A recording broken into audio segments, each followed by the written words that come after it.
আসসালামু আলাইকুম প্রিয় ভিউয়ার্স, এসকে সাইব মিডিয়া ইউটিউব চ্যানেলের পক্ষ থেকে আবারও আপনাদেরকে জানাই আন্তরিক শুভেচ্ছা এবং অভিনন্দন।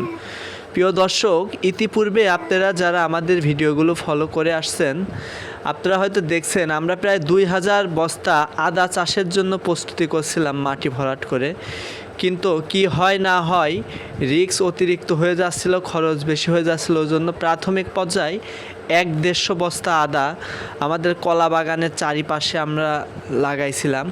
আলহামদুলিল্লাহ, এখন প্রায় 2 থেকে আড়াই মাস, প্রায় 3 মাস পরে আমরা দেখছি প্রত্যেকটা বস্তায় 20 থেকে 40-50টা পর্যন্ত গাছ এক একটা বস্তার মধ্যে হয়েছে, মাত্র 2 থেকে 3 টুকরা আদায়। এখন পর্যন্ত আলহামদুলিল্লাহ কোনো রোগ লাগে নাই, খুব সুন্দর হয়েছে এবং ফলন আশা করছি খুব সুন্দর হবে। আপনারা যারা আদা চাষ করতে পারেন, বস্তায় খুবই ভালোভাবে আদা চাষ করা যায় আলহামদুলিল্লাহ।